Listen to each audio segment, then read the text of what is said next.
Now, Lisa Nicole Cloud, Oprah, really, Oprah, girl, bye.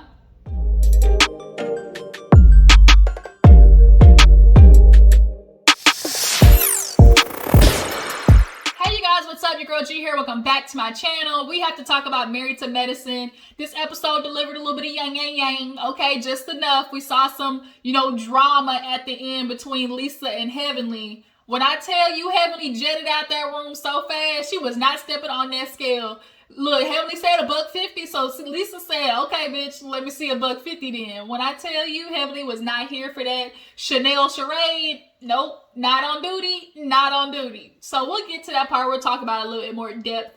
But of course, we got to talk about the rest of the episode, so let's go ahead and get into it. If you're new to my channel, go ahead and hit that subscribe button. Appreciate you for tuning in. All my other Jujus, y'all know everybody part of the Juice Box crew. Y'all drop down in the comments. Let me know that you stopped by and hit that like button as well. Let's go ahead and get started. So we open up the episode with the men's, okay? The men have definitely become more of an integral part of the show. A lot of these times we have, the housewives shows, the Married to Medicines and stuff like that, all inducive with, being a wife. You need a husband. So the husbands have started to become more involved in the filming. So now we see Cecil, Eugene, and Scott down in Ray's Boom Boom Room. Okay, I just watched Life the other day. I freaking love that movie. On that jingling. He said, what I tell you about picture woo on the inmates? He said, oh, that junk kills me every time. But y'all know what that is, Life. It's for the Black People Classic. Shout out to Life. Drop down in the comments if you watched Life before. But nonetheless, they down in Cecil's Boom Boom Room. And it was first him and Eugene. They got to take a shot. Cecil's happy that, the earth is opening back up. He been drinking solo dolo. So, he's ready to be drinking with some folks this time. So him and Eugene got to chatting about, the couples thing. And Eugene was happy about it. He was like, we feel like we should do that a little bit more. I feel like it definitely, brought some new energy. He said, I was worried for a little bit that shit was going to go left. And they started talking about Scott and like how they was concerned about him and Contessa. So speaking of, Scott comes walking in the house, and Scott this season, y'all, is pissing me off. He really honestly is pissing me all the way off. He comes in, taking shots, whatnot. They just get to talking about, what did they first start talking about? They started talking about something. Oh, Contessa and Toya. They started talking about Contessa and Toya, being cool again. Because Eugene was like, pigs done flied. I don't know what happened. Hell done froze over. Because we were just as confused too. Like, how the hell did Contessa and Toya become so cool? And I think it's just really, honestly, out of, I don't know, maybe Toya is trying to let shit finally go so she can kind of have somebody to film with, because honestly Toya doesn't have anybody to really film with. Like, she's not filming with Heavenly, she's not filming with Simone and Jackie, like she ain't filming with Quad. So Toya realized, I'm gonna have to put this shit of her not wearing her shoes in my house to bed, so I got somebody to film with.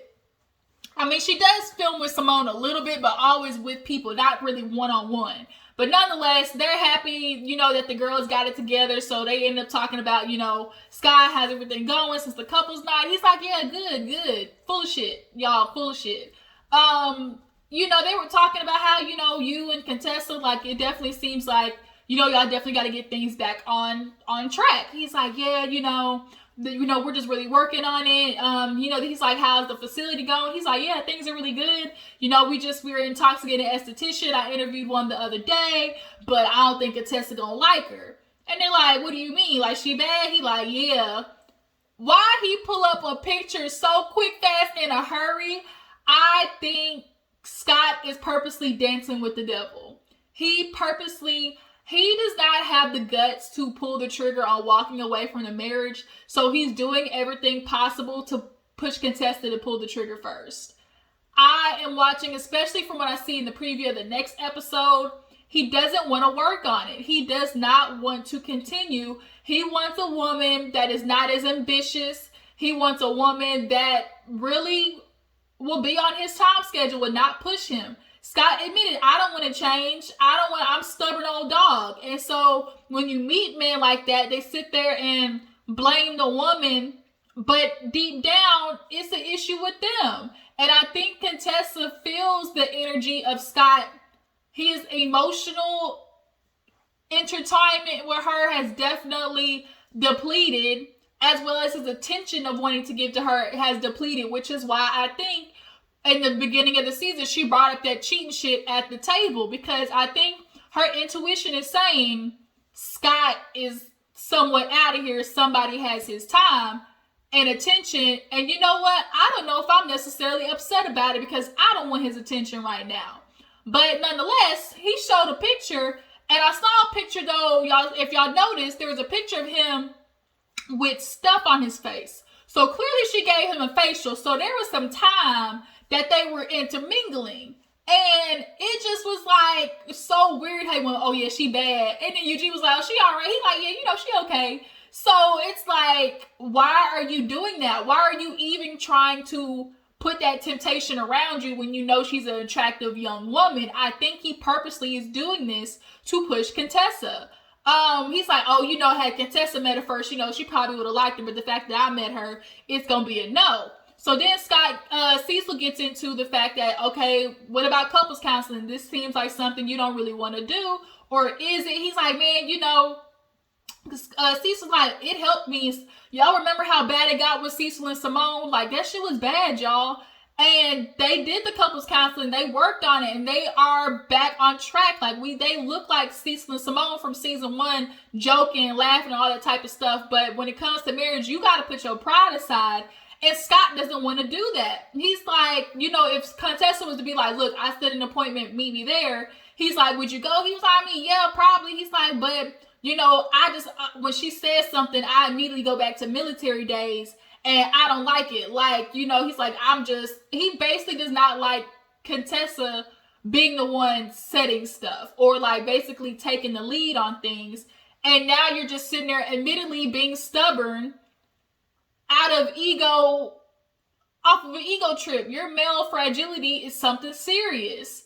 And you're really going to throw away a whole marriage because you don't want to change, or you don't like change. That's the whole point. You're not supposed to stay the same person. Change is growth. And growth for a lot of men, they don't want to do, especially when a woman like is requiring that to change whatever it is in her life and y'all's marriage together or whatever. And a lot of times, men in particular, like, y'all be fighting it. And it's like, you got to become a better man, better father, better husband. Like, y'all just got to do better, because y'all require it from the women. So why don't y'all require that same goddamn energy for yourselves?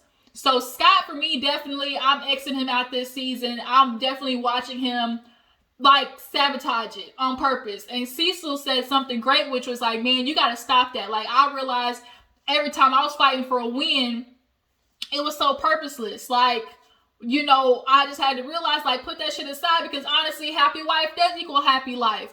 If you do something for your wife, guarantee in return it's going to multiply and come back tenfold. That's just how the nature of it. Like, we're naturally going to, because that's what society tells us, do for your husband. But if we do for our husband willingly and happily, like, you can't beat that. So Scott, honestly, F off. So moving on, we see Anila go to her house. Things are starting to come into play. She has her nanny there. They're walking through and whatnot. And she tells her nanny, obviously her and her nanny have been around. Obviously her nanny has been around for a minute. They're super close. But she talks to her nanny, was like, you know, I feel like I accomplished something. Like, I don't know what it is. You know, the little girl in me is like, dang, like I did it. And honestly, that's all adults are. We're just grown little kids. We go through life, navigate our life based on our childhood, based on how we were treated as kids, based on how we learned and experienced things as kids. We are all just grown little kids. And Anila is realizing, like, you know, her daughter's at that age where she kind of feels like, I hope she's not going through the same insecurities I did with being the only brown girl in the room. And her nanny revealed, like, but she is. She told me that she wanted blonde hair and blue eyes. And Anila was gobsmacked. Hell, I would be too. It's so hard because there's just some pains that you're not going to be able to take away from your children. And as much as you want to, you know they got to experience that shit. And it's like, dang. as much as I want to help, like the only thing I can do is like facilitate the, the growth in you, the strength in you, the confidence in you. I just have to make sure I'm there to instill that all in you so you don't succumb to the pressures of society. So now that she knows her daughter feels that way, she ends up having a conversation with her later on in the episode. So we see a typical old Jackie and Simone meet up, because as of right now, they're back good. Like, I love the lunch scenes with Simone and Jackie. They be having some good old messy conversations. So Simone comes down there and talks to Jackie about how when she was in Washington, she was inspired to just do more. And she kind of like in passing comment made to Lisa like, oh my God, we should do like a vote initiative at town hall or something like that. She's like, a couple of weeks later, Lisa came up with a whole grandiose plan and sent it to her talking about, will you be on the panel? What, bitch, what panel? The panel of the town hall meeting that we were supposed to plan? We, bitch, I'm French today. Like, what do you mean? So Jackie's like, so Heavenly went crazy, huh? Simone was just shaking her head because it's like, damn, I thought, you was different, but I guess a zebra can't change its stripes. And that's just definitely looking like, I think Lisa honestly takes on these tasks as an outlet. Her house ain't a happy home. I'm sorry. After that shit with her husband and that stripper, ain't no way that ain't nothing going on in their household and she not happy. And so she finds reasons to put her energy elsewhere. I know her husband need a divorce after how he was talking about he done cheated on her more times than remember he low-key snitched on himself when he was like, yeah, I cheated this many times. She's like, I thought it was this. Oh yeah. That nigga snitched on himself. So nonetheless, yeah, she definitely took over, and Simone got a bone to pick with her later on in the episode. So we see, actually, this is the time where Neela, she's back home, her daughter and everything. Her daughter's so cute, cute little chubby cheeks, and she was just kind of in the kitchen talking with her daughter about school and stuff, and she was like, Evan's not nice. He was saying something to Daniel. She's like, oh, really? She's like, well, I ain't worried about Daniel. What about you? Did Evan say something to you? Because, Mama Bear gonna come out. And she was like, I want you to know that it's okay to tell me stuff, like I am your mom, but I'm also like your friend. And I think sometimes parents lack the insight to understand you can be friends with your child and have just as much respect. A lot of times people parent on fear. And although, yes, there is supposed to be a natural fear of not fear, it's not supposed to be fear, but respect. When you respect your parents, you'll do as they wish. Like, you can respect your parents and not run a household based on fear, and with not running your household on fear, you'll definitely have a closer relationship with your child. I didn't have a good relationship with my mom just because she was a lot, y'all. Like, she was a lot. We did not get along. And it wasn't necessarily fear, it's just that we didn't have any type of commonality. She viewed the world differently than me. And she never took the opportunity to really try to be a friend, right? And I think parents lack that insight to do so, which will get you a lot farther than you think, scaring your child into doing something that you want to do, that you want them to do instead of asking them what they want for their life, right? But that's another video. But nonetheless, she sits down with her daughter and she's like, okay, Nanny told me that, you want a blonde hair and blue eyes. Is that true? She was like, well, that's all I see. And she was like, that's not all that's there though. She's like, there are other girls, with brown skin, brown hair, brown eyes that look just like you. And they're super successful. I guess her husband has a friend who won some type of Miss competition. And she was like, you're beautiful just the way you are. And that was good to see, because to watch her daughter have to go through what she went through, it's just like, oh my gosh. But only thing I can do is equip her enough to, know she's confident in herself. And that's the only unfortunate part about when you do try to give your kids a better life. Unfortunately, better always means white. So you can go to a good school and they're only going to see white kids. And sometimes it's okay to send them to that public school because they'll see a lot more diversity and a lot more people that look like them. and honestly be more part of the real world. Because when you go to those bougie ass private white schools, you know, you miss a part of the real world because they constantly try to hide it. So after that, I feel like there was another scene. Oh, Contessa has a life coach, you guys. I'm so proud of Contessa of just taking the chance to better herself, even though Scott doesn't want to better the marriage. I think Scott needs individual therapy, not just couples therapy, but individual therapy. A lot of men reject that. Like, find you somebody to talk to so you can become a better you. The shit's getting old, having to deal with the collateral damage of you not knowing what to do with yourself. Like, that comes out on the family, the wife, and the kids, and it's like, that's not our problem. Like, you need to figure your inner demons out just as much as Contessa does. And I'm glad at least Contessa's taking the step to. Scott doesn't want to at all. And so Contessa's realizing, you know, if he doesn't want to better himself or the marriage, that doesn't mean I don't have to. So she talks to the life coach about wanting clarity, understanding, and, you know, really a whole bunch of things that are indicative of what she wants in her relationship. And she basically is saying, like, I feel like I'm not being heard by my husband. I feel like I married my father. Like, he's emotionally and, you know, really unavailable. And a lot of times, as much as you try to run away from what you don't like about your parents, i.e. mom or dad, as much as you run away from it, subconsciously you run to it. And it's such a mindfuck because, like, you know what you didn't like seeing growing up between your parents or the traits that they had. And it's like, ooh, I'm not going to get nobody like that. And then little do you know, you've been bamboozled years down the line. You realize, damn, I married him. Damn, I married my mom. I didn't realize I did that. And it's just because subconsciously, that's what you know. But the lady asked, do you trust Contessa? Do you trust Scott with your heart? And she was just kind of stuck like, and when you got to think about it like that, when you got to be like, bitch, that's the answer. No answer is the answer, okay? And I think she's like, she said something about, like, how am I supposed to trust somebody with my heart when they were saying, like, you know, they were almost, like, I was almost done with you. Like, I wasn't going to be with your ass. Like, how do you trust somebody like that? And I do think they have been saying some bad stuff to each other. It's very clear that they have been tearing each other down. But I think Scott has been doing it on another level. And I honestly see Contessa probably asking Scott questions and trying to get a conversation out of Scott. And out of rebellion, he starts throwing shit at her and saying stuff to her to make her stop. That's the energy I'm getting.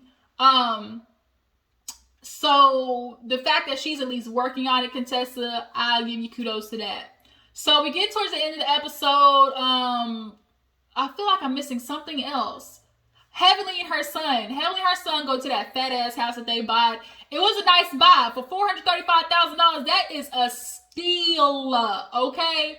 And so they got that on the lake. And poor Zach. And her son named Zachary or something like that. She left him up to interior design, and let me tell you, bitch, okay, take all that shit back to Rent-A-Center, go back to Aaron's. I'm gonna need you to go somewhere else, but that wasn't it. And he designed it just like a boy would. Heavenly's looking like, okay, like, yeah, all right, what made you pick this? Okay. And she's looking, and it's like he messed up all the feng shui in the house. First of all, the couches were too clunky. The table wasn't that bad, but it's like that couch was definitely a boy's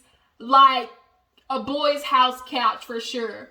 The upstairs, the furniture, you know, the bedspread, all that wasn't too bad. The room was just naked. But the fact is, they purchased this house and they gonna get a return on their money because the mortgage only $1,800, and if they charging $400 a night, because, you know, that's for the bougie folks, Airbnb, it's a nice house. They gonna make their money back twofold, like way back twofold. Sometimes you don't need to, you know, invest to try and flip. Sometimes the long game is, you know, Airbnb. And so Heavenly got multiple streams of income for sure. And that's what she said, that generational wealth, she's building that. And so, you know, he's like, you know, you're such a good mom, da-da-da-da. She was like, oh, he's like, I just want to let you know. So she's like, okay, you know, you gonna find a woman like your mama? And I was like, ooh, see about that. I think he, you know, admires your ambition, but to find somebody like you with the I don't think he gonna find. I don't think he want that Heavenly. I just don't think so. So finally, we get to the end where the ladies meet up at Miss Lisa Nicole Cloud's house. When I tell you, Lisa was putting on a show, trying to have a damn string quartet and piano players and all types of stuff. So, what's the girl come in first? Anila comes in, and she had on a cute dress. It was nice, a little razzle-dazzle.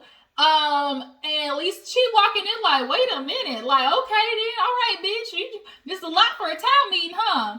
So, the Simone comes in, and she sees Lisa, she like, what up? Basically, she was kind of giving her the cold shoulder, and she walked in like, okay, this nice, all right, sit down. And Anita's like, what's going on? I'm kind of getting like a little energy from you. She was like, you mean that energy? And what's her face? Fancy ass white lady coming. What's her name? Dang, I'm literally having a brain fart. Like, literally cannot think of her name right now. British woman. Y'all know who I'm talking about. She comes in, and basically Simone lets Lisa know that, how about I'm irritated?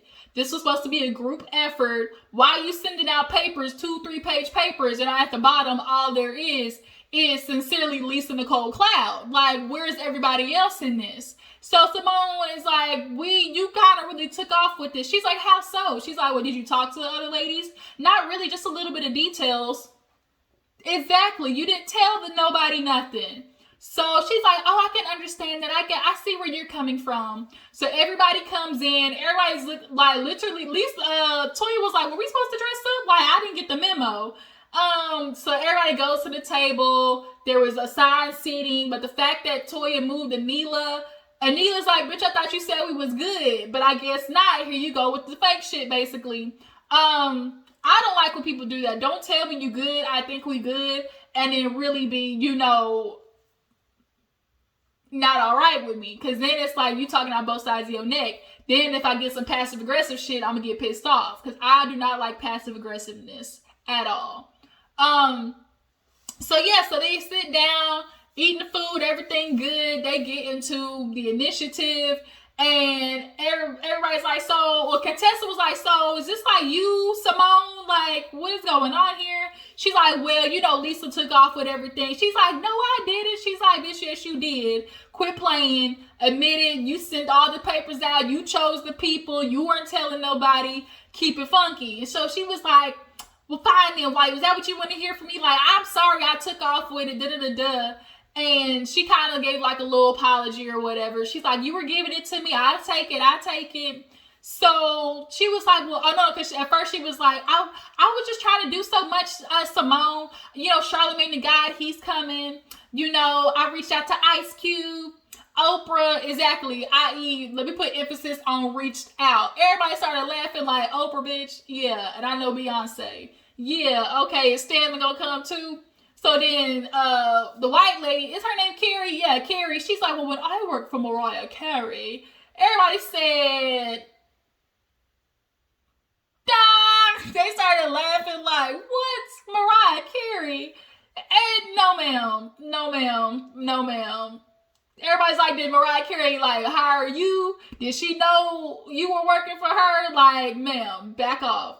So then they start getting into more conversation, and Lisa starts being a little messy with Heavenly, and was like, I got a surprise. And Heavenly was like, no, I don't want it, I'm leaving. So Lisa pulls up this text message to prove that Heavenly said that she weighed 150 after that whole horse situation, and Heavenly dipped. She was not here for it. She said, see, this is why I knew I wasn't coming. You was on that messy bullshit. I'm not doing this with you. This is why I told you, Simone, not to work with her because, she don't know how to do stuff right. So Toya, and by proxy, starts yelling at Jackie and was like, Jackie, you need to say something. Like, you always allow Heavenly to go off, and it's just not right. And Jackie's like, first of all, don't bring that energy over here. I'm not supposed to think like you. Toya's like, I don't want you to think like me, but I want you to stand up for what's right. Low-key, people were looking like, is this bitch really going after Jackie? Because nobody really goes after Jackie. Honestly, I've been kind of looking at Jackie's side out of when that situation happened with Heavenly and Simone, because I don't think Simone was wanting you to pick sides. All Simone was wanting you to do was admit that Heavenly pushed it. Heavenly was being hella messy by dropping personal information that they had in the conversation behind the scenes, Jackie, and like that's all she wanted was for you to acknowledge that Heavenly pushed a sore spot and didn't have to put that on social media. So Jackie does a lot of times watch Heavenly do the bullshit and not say nothing. And it's very obvious that Heavenly does talk with Jackie behind the scenes and be saying, basically, she speaks for everybody. And so Jackie's like, your anger this season is really unattractive. So Toya gets pulled to the side after Heavenly comes back in and she gets called a pit. Jackie goes into the bathroom, is like, what's the issue? She's like, Simone's like, Jackie, I've been friends with Heavenly for 12 years. I bring her to this group, and all of a sudden, this bitch switch up on me. They do the flashbacks, and Heavenly called her dumb, stupid, I don't know how many times. Heavenly got into this group of other doctors and started viewing Toya less than. And I think Toya definitely is starting to feel the stings a little bit more. She's a lot more sensitive to where she's at, I think, in comparison to the other ladies. And it's like, Toya, if you don't like being called like a nobody don't do nothing, pick up a job. But the problem is, you won't. You like your life. Just say, look, bitch, I like being lazy. I don't want to do nothing else. I'm going to keep working my husband like a workhorse so he can keep paying off this debt that I keep racking up, period.